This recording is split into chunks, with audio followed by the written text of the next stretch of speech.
Got on Beyonce. I kept saying I would go back to Beyonce. I'm so sorry for that. That's not okay. All right.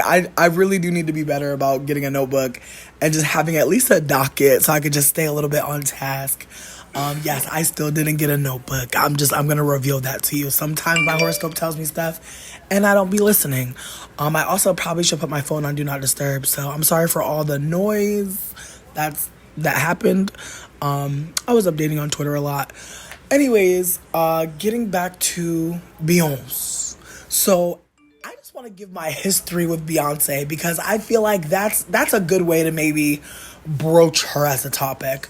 Growing up, I remember loving Destiny's Child. I remember they were one of my favorite groups. I was a Spice Girls person. I was a Destiny's Child person. I remember I had an Ashanti CD. One of them was a gift. I don't know why I'm telling you all this extra shit, but basically, I enjoyed music. Personally, I feel like she's always had a little glow, a platinum glow. That's what I've seen around her. In the most recent years, I have seen her get more brown. They appear to be summering somewhere tropical. But yeah, like her summer and winter shade are different, as mixed folks are wont to do and be.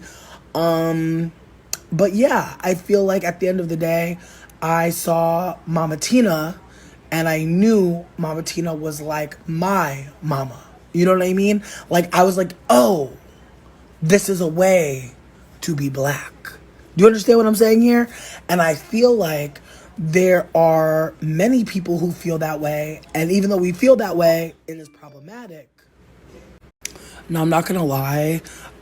When I content warn my stuff and I say like delusional light skinned thoughts, it's because like I'm trying to be respectful to deep dark skinned people who may or may not have stumbled upon this. Like, I have absolutely had conversations with some deep dark skinned people that I felt personally were inappropriate, mainly because there were moments where I was like seemingly bringing them new information. And I just want you to consider how wild it would be for a white person to tell you that a white person is racist. Again, it might not hit for some folk, but this is extremely triggering. Like, not just to like the mixed people who thought that they might be able to cobble together enough ancestry to call themselves black. Like, that existential crisis is completely separate. Getting back to Mama Tina and Beyonce, even though I knew Mama Tina was not black, I kept on uplifting questions about her blackness. And most recently, the last time that I uplifted if Mama Tina was black or not, there were people who said that Mama Tina is black because she's Creole, and that Creole is black. And I'm not trying to bring this up to like be weird or be shitty. I'm just saying that like Creole literally means mixed. I mean, no shade when I say that, but Creole is literally mixed. And folks will still gaslight, spread misinformation. And I think one of the things that bothers me is that there's nothing wrong with being a mixed person. But as I was bringing up before, there is this energy of, you can only claim mixed if you look like X, Y, or Z. And so Beyonce early on in the career was claiming mixedness, was uplifting ancestry from Spanish and African. I feel like she said Haitian, Spanish, and French. And I believe that she did an ad where she was talking about her ancestry. And that's a whole nother thing. It was for a L'Oreal ad. And so remember when I said a lot of makeup is catering to mixed people, and Beyonce was, I believe, the quote unquote black person or the darkest shade that they featured in this campaign, and it was for red lipstick. Now, if anybody remembers that L'Oreal campaign for Infallible, Okay, so it turns out that that campaign for lipstick for L'Oreal was actually just like for her. It was like her lipstick. So there were no other campaign models, but that's neither here nor there, honestly. That was kind of like a random aside. But I just knew that from how I saw Beyonce's family, that that was seemingly like a cultural reference to my own. And I don't know if other people think like that. Like, I'm not sure if that's just like an autistic way of perceiving, but I think perhaps like as a mixed person, growing up with a mixed person who is reading as white, I'm always looking for someone who's going through what I'm experiencing. Like, I'm like, are there others like me? And while I don't know that I'm always doing that now, I think when I was younger, a lot of the things that I gravitated to were like kids that had like superpowers, but like shitty families, and you know, fat kids, about movies about fat kids, movies about lonely kids, movies about parentified kids. Like, a lot of the stuff that I like to watch was about like, me in some way. And so I think like my early like love for Beyonce was like, we are so similar. Your mom is similar to my mom.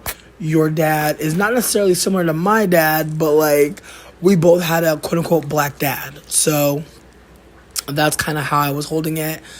On top of that, there was a little bit of gaslighting about my eyes growing up. My mom used to stay telling me my eyes were green. For all of you who have seen me, my eyes are like the darkest brown. Like, they're like a step or two below black. Like, they are very brown eyes. So my mom perpetuating that like my eyes were colored like hers, I think like there was just this exotification. Like, I remember my mom calling me an Amazon woman, and just all the ways that my mom projected onto me that I was like not like her. Like, I was different from her. But also that I wasn't clocking this at the time, but I feel like my mom was trying to like experience blackness through me. And maybe that's like a delusional light skin thought, but I just feel like my mom would be like really bothered and disturbed by me like liking fucking music that wasn't like neo soul or rap or like R&B. Like, my mom listened to Jill Scott like every damn day. Like, she would stay listening to like Rome and fucking Sparkle. My mom likes good music. I'm not shitting on any of this music, but I'm just saying like my mom really had like the musical library of a black woman. And I really do think that a lot of people would say to me like, your mom does not sound white to me, so I just don't see her as white.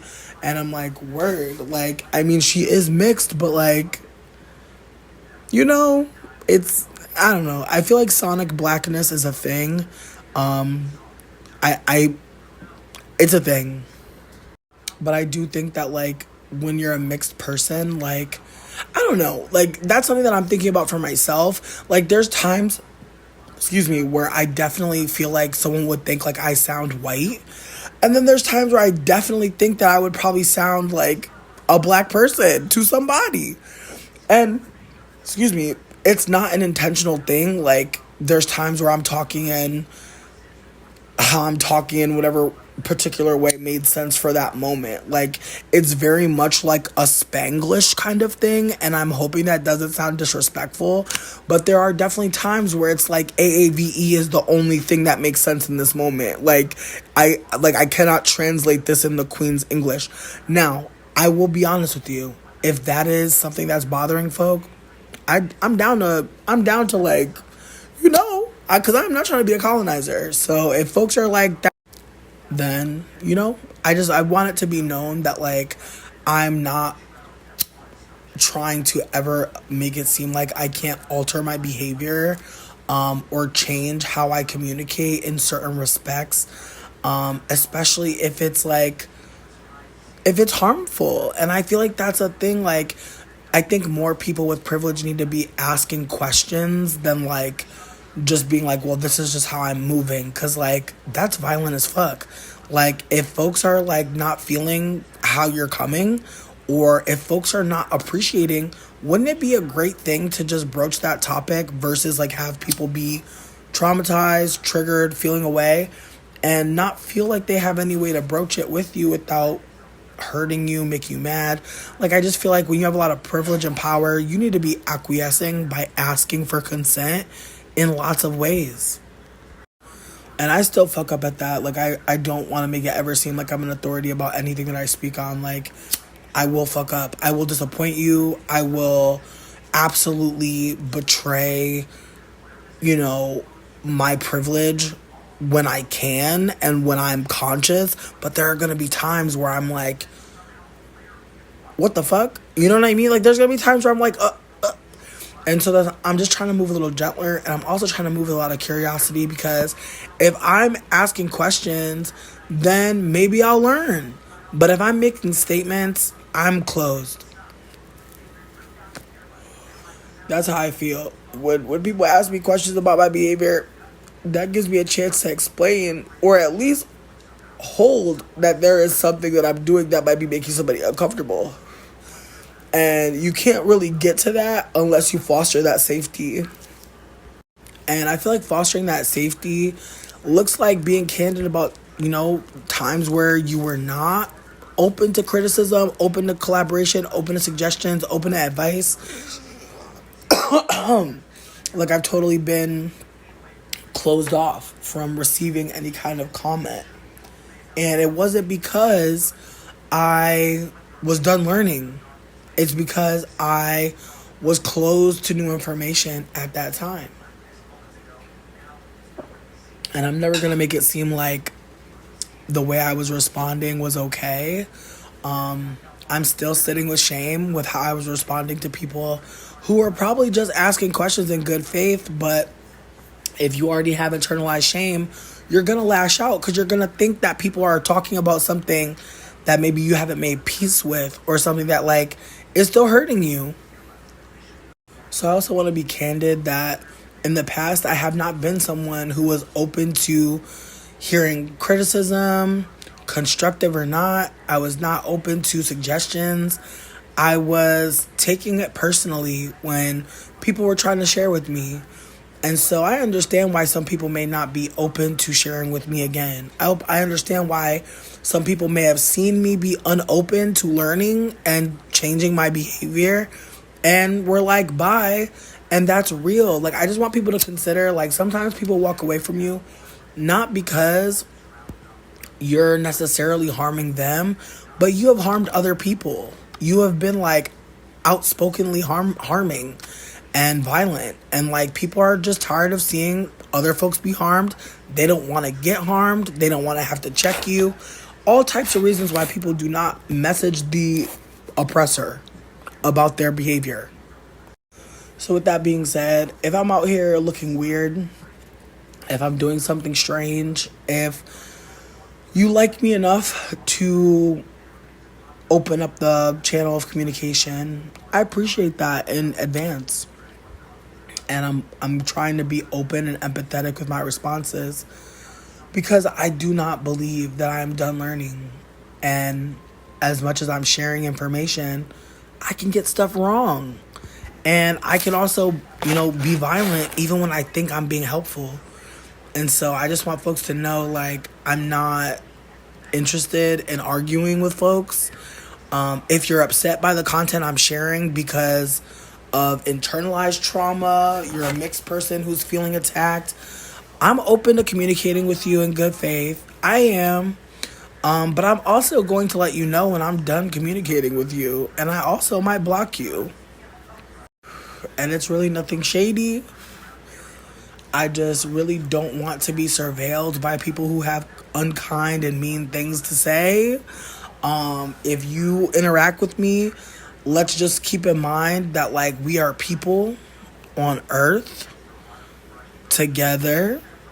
We have to breathe this air, drink this nasty ass water, eat this strange food. So let's just not put any more trauma in each other's bodies. Okay? Because that's where I'm at. And if you got trauma that I put into your body, put it out there. Let me know if you want to. Or drag me. Do a call out. Whatever you got to do for you. Like, I never want to make it seem like I've changed, I've grown. No, I'm just reading and listening. That's literally all I'm doing. I'm not purporting to have done any kind of, ascension. But I know that the oppressor can get information from the oppressed and then use that shit to become a bigger oppressor. Look at Tim Wise. Look at Tim Wise. Like, Tim Wise eating good right now. Eating a steak right now. That shit make me sick. Like, I don't want anyone to ever think that I'm trying to use this information to make some money. I am absolutely trying to utilize this information to understand what the fuck is going on. Because the more that I listen to black folks, especially deep dark skinned black folks, I'm like, yo, what the fuck? Because really,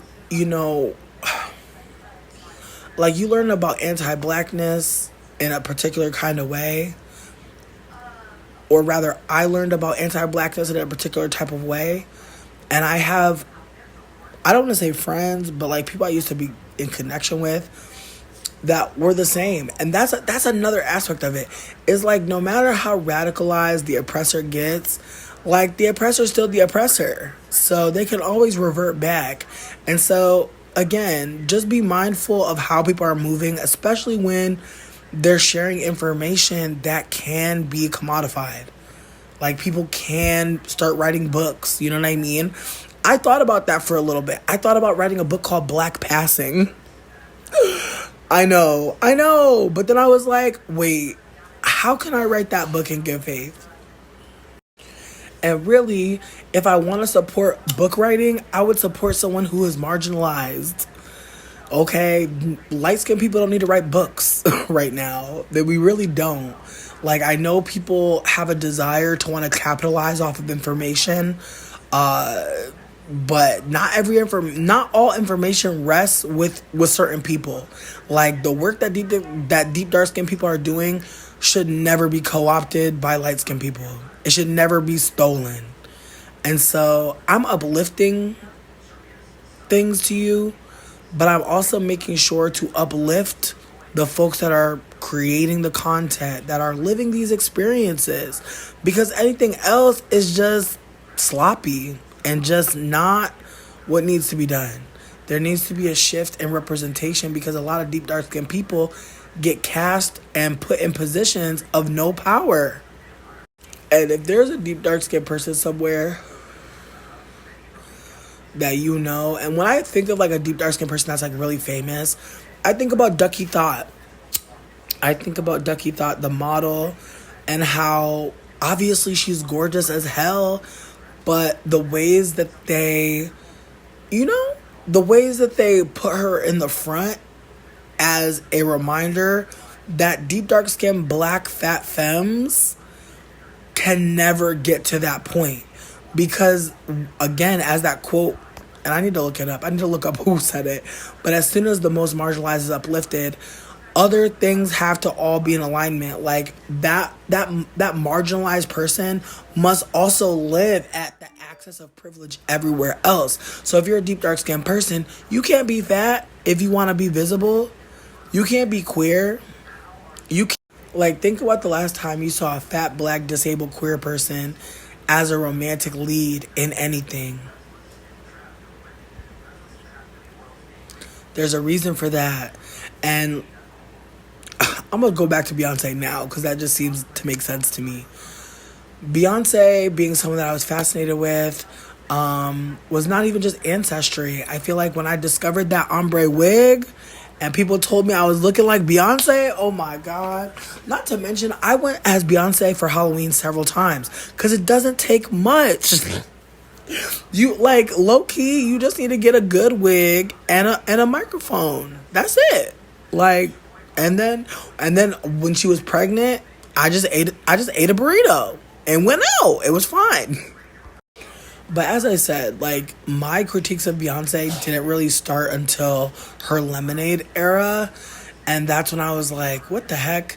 Because that era was perhaps Beyonce's radicalization. I don't know. Like, I know they're a Virgo. I don't know all their planets and things of that nature, but I just know Virgos are very much perfection oriented, and perfection isn't real, right? So they're kind of frustrated people. I hate to say that. They're perpetually frustrated because nothing that they really ever plan is going to be as perfect as they want it to be. That is a hard place to live. I don't have any Virgo placements in my chart, but I have known many Virgos, and the way that y'all, like, they are the hope of the earth signs. Like, Capricorns are the manager, but Virgo is that one coworker that comes in when motherfuckers be sick, shows up out of nowhere just to check and see if you're short. Like, Virgo really is like worried that things are not going to work out, and so they want to just make sure, they can just pop up in and try to be helpful, but secretly they hate everybody for making them have to do any of that shit because it's too much. They got a lot going on. But I love my Virgo people. But with that being said, Beyonce being a Virgo, I feel like there's a desire to appear perfect, right? And I feel like to most people, she's succeeding in that, right? Like, most people think that Beyonce is an amazing person. They think that she's beautiful. They think that she's... I was going to say they think that she's smart, but I feel like people do critique her intelligence in a way that's strange for me. It's just giving misogyny. Like, personally, between me and you, I think that she's choosing her words very carefully because of the access of privilege that she has. Like, I don't think that brown skin girl came out when it did for no reason. Like, Lemonade was such a moment, and people really loved it in this way that reminds me of when, like, Solange came out with I think it was Seat at the Table. It's just, I don't know.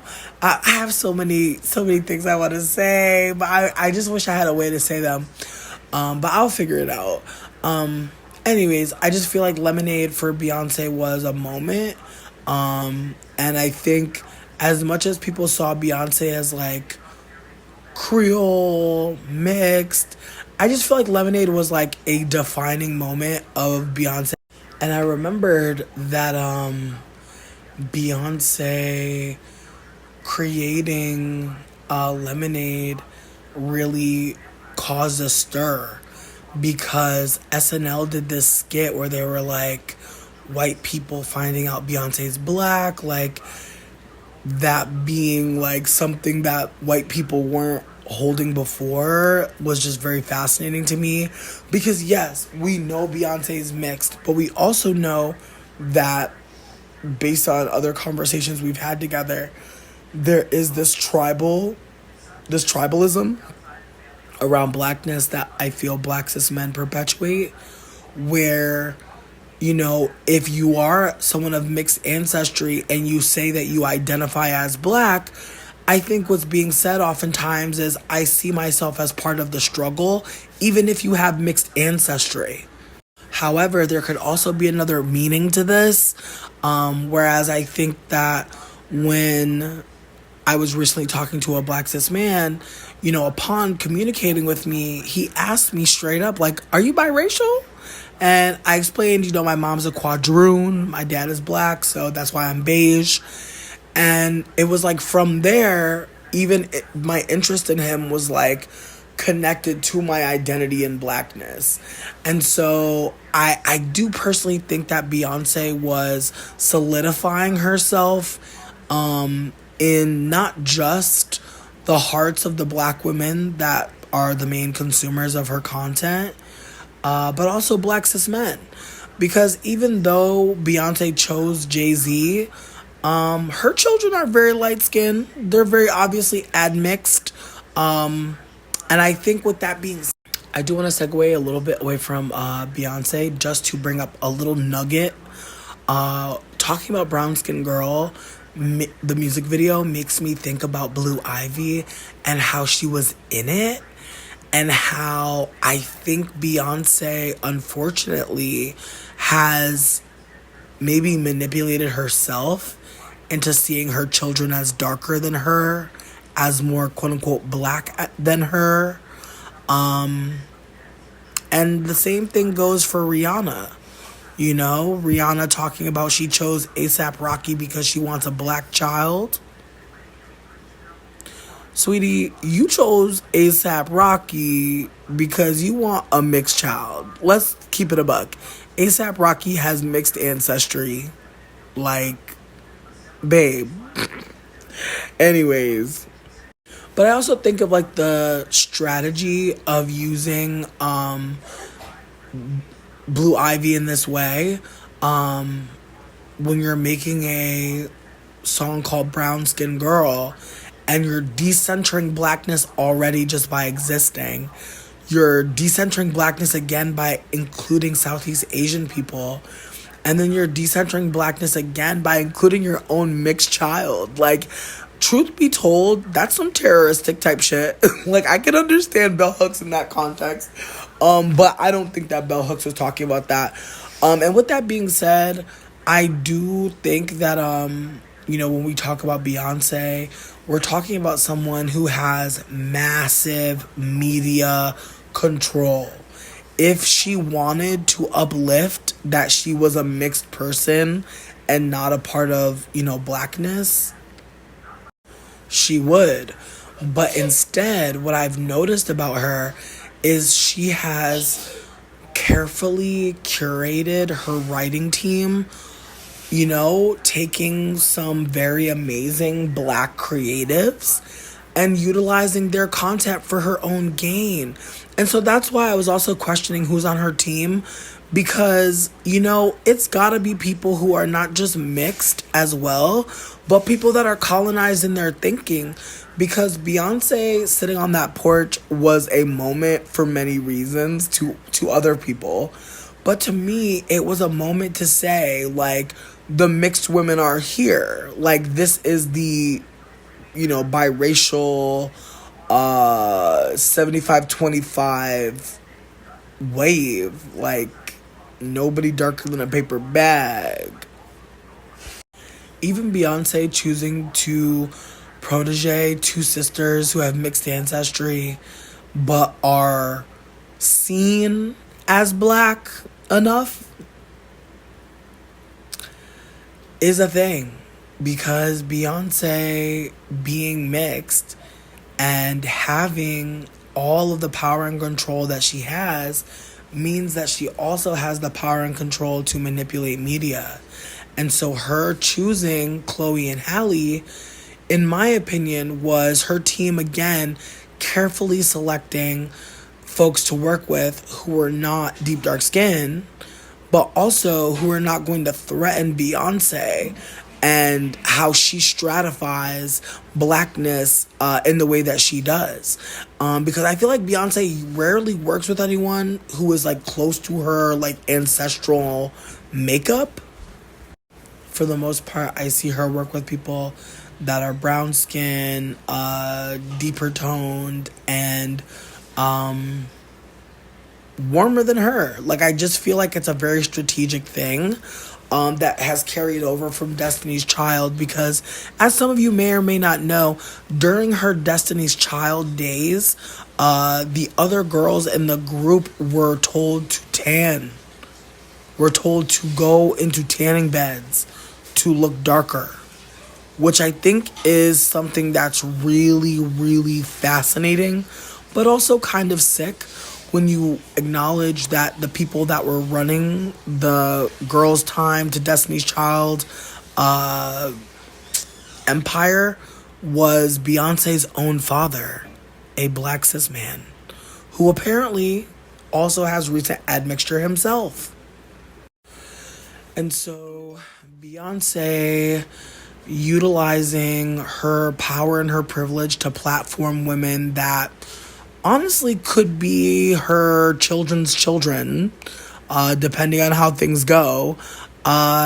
People that are not very far from her in shade, means that she's not been listening. That's just period, point blank. It means she's not been listening. It means she's not been actually taking on much analysis. And it's sad because, she's a rich person. She has a lot of time off. And it makes you really wonder, like, what she reads, what she's ingesting, that she's not had that existential crisis that allows her to understand that she's not only changing how people view blackness just by being invested in it in the way she is, but even like not taking interviews at this point in career. And most people think that it's like a good thing. People are like, oh, she's not taking any interviews, she's not going to address you guys. And it's so bizarre because it's like, y'all, that's not a good thing. When someone who is rich and famous feels above communicating with even just like basic media, that's not a good thing. It's really not. Because we need to be hearing from rich people right now more than ever. We need to be hearing from the colonizers more than ever so that we can analyze what they're saying and then tell them if it's good enough or not. And so I think when it comes down to it, people don't want to see Beyonce as a colonizer. I get it. People don't want to see Beyonce as a bad person. I get it. But I want you to think about this. People don't necessarily have to be good or bad, but people can be making moves that are problematic. And at this point, I just refuse to believe that Beyonce isn't aware of her privilege. And at this point, I also refuse to believe that Beyonce isn't making strategic moves to avoid call out and complicity in anti-blackness. And so I want you to think about the climate we were in when Lemonade dropped. I want you to think about what was happening in the world and the imagery used by Beyonce, what she was invoking. I just want you to think about the entertainment aspect because Beyonce's had many eras, right? So, what era was Lemonade? What was Beyonce trying to tell us during her Lemonade period? I just want you to consider that. Let's just take a moment. Okay, so I went to go do some digging to see what was happening in 2016 when Lemonade dropped. And Lemonade dropped during tourist season, April 2016. Brexit was happening. The Obamas were in Cuba. El Chapo, Trump. It was a very huge year. There was a lot of trauma leading up to the presidential election. Not to mention, there were a lot of people who were, stoking white supremacist flames. And so I just think like that time in American history was spicy. And I also think 2016 when Lemonade dropped, I was in New Orleans and I was dating a woman who was a big Beyonce fan and was actually anticipating the album coming out, but upon the release was shocked as I was when we saw I believe the Formation video. And then from there, I feel like people were just like loving it. But I feel like that Formation video was kind of like mixed in response. Because some people were really happy and some people were a little bit more critical. I remember somebody being upset that like I said that it was disrespectful because I was not from there. Which I think is really fucked up. Like, you don't have to be from somewhere to be empathetic to how something can be harmful. But I feel like people are really protective of Beyonce in this way that is just like peak supremacy. And I'm looking through like forums to kind of gather information about Lemonade, the album, because as I said, like I'm focusing on an album that I feel like kind of shook the table in respect to Beyonce's allegiance with blackness. But then upon doing like some digging, I'm seeing people, praise the album, love the album. I also saw this article that said something really interesting, but I don't want to get myself too derailed, so I'm gonna post it. I'm gonna post the piece from the article that I thought was interesting. Probably won't get back to it for a moment, because there's so many other things I want to talk about. But this segment of the article, and then also these comments about the album.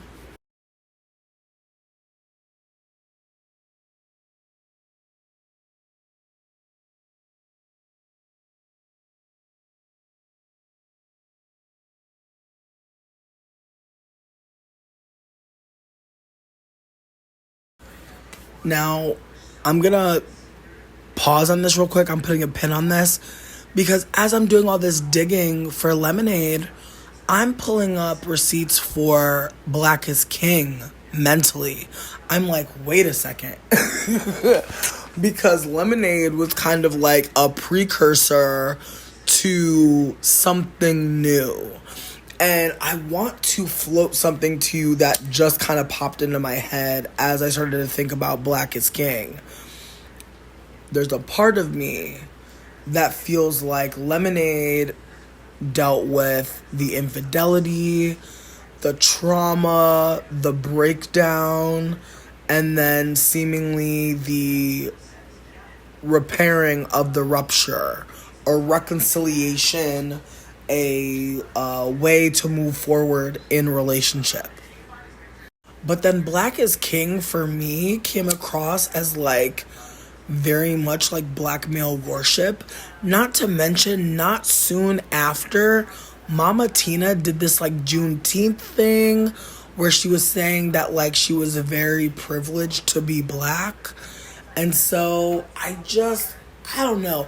There's a tiny part of me that feels like after Papa Knowles was out of the picture, once Mr. Lawson came into the picture, once Jay-Z was in the picture, I do think that there was perhaps like I don't know. I don't know what I'm trying to say, but there's a part of me that just feels like after Lemonade, Beyonce and Jay-Z either like had a recommitment ceremony or something that led Beyonce to just like, reimagine herself as but definitely like a black icon, of a different type.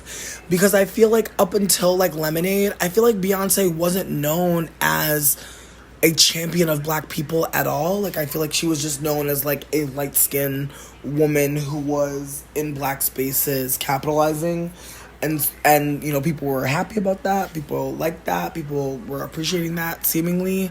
But as I said before, like Beyonce didn't have to ask anybody to be in black spaces. So with that being said, like we know right then and there, like folks are being coerced.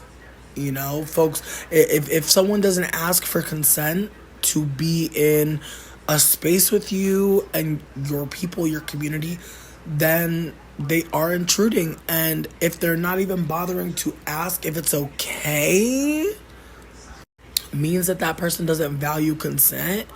It also means that person has incredible power.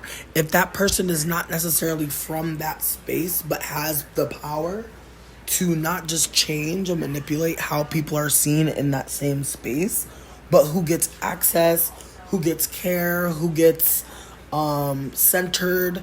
And I think that that's something that people may not be holding. That like, sure, like you could say that white people decided Beyonce should be famous. But the truth of the matter is the girl group Destiny's Child was a hit because it showcased what, I guess, from my perspective, different looking black women who could all sing and who were all friends, seemingly. And so I think like watching watching it back, you could interpret it as gaslighting, a way of centering blackness in admixed people with the respect to like Kelly, and like just having like one browner skinned person to just like hammer home that like there is a black person present, even if there are admixed people who will obviously be signaling to other admixed people like, hello, we here. Because I feel like that's the other thing is like, you know, people talk about Meghan Markle being black, and it's like there are a bunch of white passings that are like, it's me. You know what I mean? Like, we gotta just consider like how we talk about certain people and situations. But I also feel like it's not really the responsibility of anybody else to be like telling a mixed person like, hey, you're overstepping. Like, and I think that that's also a part of this is that there's nobody that has more power than Beyonce in their space. And so, like, I don't know. I think that that's like the other thing too, is like when you are the oppressor or you have the potential to oppress, it's not on anybody to get you together. Like, you know, it's on you to be like making sure that you're like checking in. And I just feel like based on like the way that Beyonce moves, like she does not feel like it's that deep. I feel like the Khalees situation was weird as well, which I feel like some people may think is not a big deal, but I do want y'all to think about. I want y'all to think about just the optics of everything, because Beyonce purports to be like, you know, really focused on like collaborating with femmes, loves women, things of that nature. But between me and you, I do think, just based on my own experience of just being like just a very difficult light-skinned person to deal with, I think that at some point, you know, Beyonce may or may not have like a moment where they realize like all of the privilege that they have. Maybe not all, but some. And we may get like a Tandy Newton like crying video, because like at the end of the day, like I'll be so honest with you, not knowing that colorism existed and then learning about it is really distressing. I'm not saying that it's more distressing than a deep dark skinned person understanding it for themselves. And I don't want to spend too much time talking about my privilege and like learning about how I am an oppressor, but I do want to be candid that like almost every day I am like just reminded that like people really do not show up for deep dark skinned women. And the more that I'm uplifting the content, the more I am coming into contact with people who are like actually like just apathetic as fuck and like really could care less. And I'm not used to that. Like, I'm gonna be super genuine with you. I don't want to ever like be forgetting that I have the potential to oppress. And so I want to be clear that like, yes, it is distressing, but it's not more distressing than anybody deep dark skin having to exist and have to unlearn ways that the society teaches folks to hate themselves. But it does give me a little crumb of empathy for white people who are understanding that like even moments where they may think that they were like just being neutral at best, just witnessing moments where they actually were the oppressor, that they were the help, that they could have been more, that they could have transformed a situation. Moments like that definitely do pop into your mind the more that you unlearn. And so it can be really frustrating at times to be trying to uplift something on behalf of the oppressed and just notice like people just caring significantly less for folks who don't look like you. Like, that is a jarring thing. And I don't want to spend much more time talking about it, but I will spend another 1 minute just detailing that, like, you know, I have been spending the last few days trying to uplift some trauma that occurred due to a black cis male creator creating content basically saying that biracial people are black. And then a bunch of biracial people using that same video to pretty much just like run up on this black woman who creates content about erasure happening because of black folks either inviting in or creating, mixed people and not really gatekeeping in a particular type of way. And so people who look like her are oftentimes, picked over and not really offered like opportunities to collaborate in a culture that is literally theirs. And so that was some trauma that was unfolding that I showed up in a way that made sense. I never want to make it seem like I'm doing more than I am, but just the response from black cis men after that trauma unfolded, the response from the black cis man who created the video, it's just been bizarre, like how people are just like, anyways, who cares? And it's like, do you really not care? Like, at first I was just like, am I being annoying? Like, I was literally sitting there like, am I like doing too much? And it's like, no, like, this is just anti-blackness. Like, this is just anti-blackness. Like, it's literally, that is just what it is. It's like, if I say like I need help or someone's bullying me, like, people don't fucking like ghost me. Like, people don't act like uplifting the harm against me is a problem. Like, and then of course, like, there's just still so much trauma unfolding all over the US. And it's like, man, like, I'm seeing in real time black cis men not even have the energy to even retweet that a black cis man did some harm. Like, I don't know about y'all, but that is alarming. When when you don't have a retweet in you, and it's disgusting, and gives me even more of an empathetic energy for black women, because it's like, damn, like, there's harm happening. I'm sending receipts. Like, motherfuckers are asking me to like give receipts, send links, like do all this shit to prove that there's harm. And then they're like, well, that ain't really my business. Like, are you kidding me? Why even engage? And it's like, can you imagine if, Beyonce made a video and was like, I'm mixed. I have mixed ancestry. I've been, centered in black spaces. Like, that would do so much. And then you look on YouTube and there's like black cis men like spreading misinformation about blackness. And it's like, other men won't check that.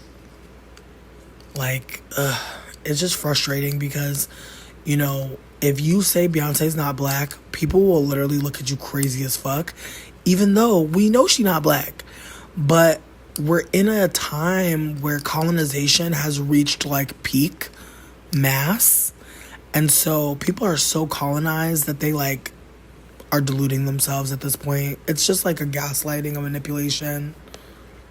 Like, even when folks were talking about how if you have a biracial parent or a mixed parent, like, you're not black, I remember really thinking to myself, well, maybe not me, though. You know what I mean? Like, I really was trying to still, like, put myself in it. And I really wonder, like, I really genuinely wonder about folks who are mixed in Hollywood who have, like, claimed their blackness. Like, I really do wonder, like, what's going on now. Like, I really do wonder. I also want to say this, that, like, Beyonce sending a letter to Meghan Markle was very bizarre. Her saying that, like, Meghan Markle's breaking generational curses. You know what it was giving? It was giving, like, that scene in Lemonade where Jay-Z's grandmother was like, I had lemons, I made lemonade. It's like, yeah, I'm sure you're happy as fuck now because your grandson is married to a billionaire. Like, you got 2 billionaires in your... Like, there's times where I just analyze things that are said by people who have privilege, and it's just like, what? Because I know that the Lemonade album is supposed to be an album written about finding out Jay-Z is a cheater, finding out that Jay-Z is cheating with someone who is white, like calling her Becky with the good hair, just reminds me that, like, when black cis men are with women who are mixed and assimilating into blackness, there's still a desire for that other. There's still a desire for master. And sometimes, like, oh, this makes me think of a thing that my friend Erin said. She said black cis men want to control something white or something part white. And I'm like, okay. Because a lot of these black cis men will be controlling these white women financially, emotionally, physically. And in retrospect, I feel like that's the entire culture. Like, in a patriarchy, the real workers, the real brave people, the real people that keep the shit going are the captive maternals, are the people that are stuck in a role of a caretaker and a caregiver. Like, think about, during the pandemic, who had to stay home with the kids? It wasn't cis men. So we got to just think about how our society will easily, again, the oppressor is still the oppressor, no matter how radical they get. No matter how radical America gets, it's still the patriarchy. It's still a ball sack in the sky that they're telling you about. So you have to just consider that. Like, no matter how it seems, we're still on the plantation. And so Beyonce's role as the master's daughter, no shade. I'm not trying to even be funny. And so the master's daughter's daughter, what is her role on the plantation? You know what I mean? Because if the master's daughter chooses a black cis man, right, and centers his blackness, and they create a child, and that child is with a black cis man. Do you get what I'm saying here? Like, Beyonce and her mom are really just like a shining example of how some people come into blackness as if it's an inheritance. Truly. Because some folks are just mixing for a long time. It's called multi-generationally mixed. And people will see a black cis man and they'll see an exotical and they'll be like, they're black. That's it. And so, I don't know. Like, I think race is such a wild thing because it's like fake. It's made up, right? So, but you know what though? I'll speak from my own perspective. I feel like the master wants me to go into black spaces and center myself. The master wants me to engage in bad faith with black women as if they are somehow different from me, in different, like, in terms of, like, just how I'm relating to them as people. Like, the oppressor wants me to see myself as the Beyonce and not the Kelly.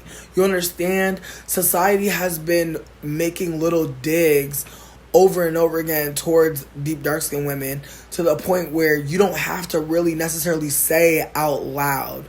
You just have to strategically keep Kelly from being in the spotlight. You just have to strategically make sure that Kelly isn't working to your level. Because once Beyonce is super, super famous, why aren't the girls around? And I don't mean this to be like, oh, Beyonce needs to be helping these girls like they can't help themselves. But I just find it fascinating that, like, Beyonce literally got to where she is by, in my opinion, exploiting other people's labor. Even when it comes down to her writing team. Like I said earlier, like, she has, like, a bunch of, like, I don't want to say unknowns, but, folks that are, a little lesser known than herself. And then she's also able to stratify her privilege and her platform to include white cis men who already have cult-like followings. So it makes me also think about Doja Cat and how, like, being mixed allows you so much more to pull from.